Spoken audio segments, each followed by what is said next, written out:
YAML is everywhere, but you might not actually realize it. Originally introduced in 2001 with the 1.0 version released in 2004, YAML has been around for over 20 years, primarily used for configuration files and so on. What YAML aims to do is have minimal syntax, copying from Python style indentations for nesting, but also without requiring quotes around strings in a lot of scenarios. Now, you might have bumped into YAML before, but not even realized it.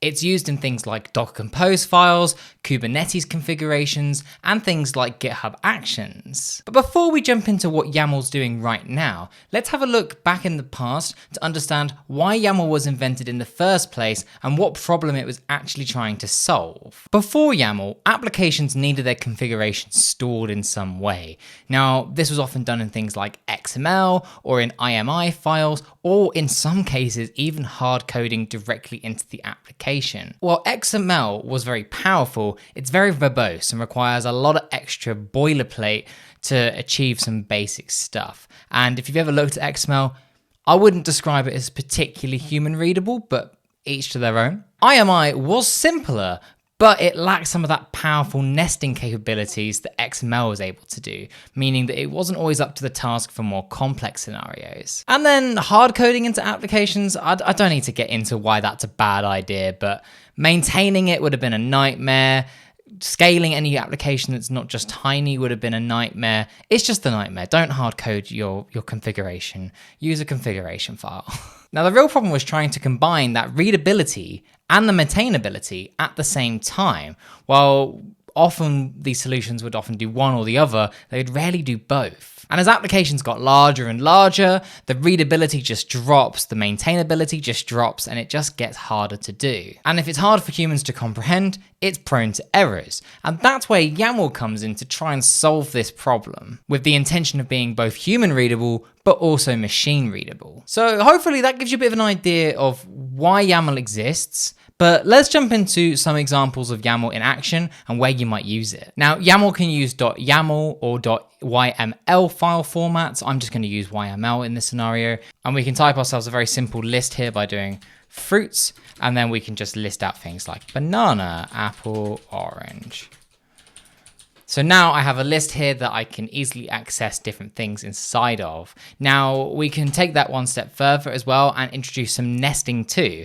So let's say I want to introduce a person and I want this person to have some extra properties to it. So I can have a name, I can have an age, and I can also have a location. So here, I'm able to now nest properties directly inside of my YAML. So there's lots of flexibility here. And I'm now going to look at some real world examples of where we see YAML every day and how it uses these two different concepts to create what we see every day. Now, I've got a Docker Compose file, which also uses YAML. And as you can see, we can see a lot of that different nesting going on here, as well as lists of allowing us to list multiple different options. And as you can see, while there's quite a lot going on here, we've got 3 different containers that are going to run. We've got a web container, an app container, and a database container, but it's still quite human readable. I can see which image it's going to use, what port numbers it's running on, and the volume specified. And I can easily see that for the different containers. Using something like XML would make there be a lot more words here, potentially a little bit harder to read to achieve the same thing. And so this is why I'm personally quite a big fan of YAML, because it's just very simple yet very effective. I know there's people watching this right now who are thinking, oh, but all you do is get one indentation wrong and it all goes wrong, just like in Python. Yes, that does happen. Sometimes you get the indentation wrong and it refuses to work, but nowadays, there are lots of different, type checkers, autocompletes that can help avoid these. And I'm going to show you another tool that helps to avoid this problem altogether. Now, Kestra also uses YAML to define workflows because it's both powerful but human readable. And so here what we've got is a workflow that is going to run 3 different tasks. And as we can see here, some of these tasks are using that list format that we described earlier. And some of them are, providing a little bit of nesting too. So you've got the best of both worlds here.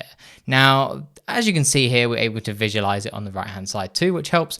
But this is the beauty of YAML. It makes it easy to use. Now, I mentioned earlier that people can get messed up with the indentations. Oh, don't you worry. If I try and add a new property here like disabled and I put it in wrong, as you can see, the editor is very good at helping you spot that you have in fact got the indentation wrong. It will not let me save it. And as we can see, I can easily then correct the indentation, and now it works. So with the correct editor, YAML doesn't have to be difficult, and it will help you figure out what you've done wrong. Now, if I just execute this workflow, we'll see that it's able to take that YAML and it's able to, run an entire workflow based on it. So it just helps to really emphasize the point of how powerful YAML is as a markup language for being able to configure different things. And as we can see here, it's completed our workflow, it's produced a bunch of data, and that's all thanks to YAML. Now we've actually got a slightly more complicated example here where we are doing a bit of data engineering. We've got some inputs we want to pass into our workflow. We want to be able to download a file, use Python to process it. And here we're actually writing the Python directly inside of the YAML. And then we're going to query it here with some SQL at the bottom. And we're able to use expressions here to pass data around too. And this is all possible thanks to YAML. So when I execute this workflow, we'll see that it's going to perform some complex operations entirely using YAML. And just like that, it has finished. We can see that it's run the query as expected. And this was all thanks to YAML. So really the point I'm trying to make here is YAML does look very basic on the surface, but as you can see with this workflow, but also using Docker Compose and other things like GitHub Actions and Kubernetes, it does allow you to do a lot, and it's very easy to read. So yeah, let me know in the comments below what you think of YAML. Are you a fan of YAML? Do you prefer other things? Maybe there's other configuration languages that you prefer. I'd love to hear in the comments below, but I'm personally a fan of YAML. I think it has a lot to offer, but I would love to hear what you all have to think too.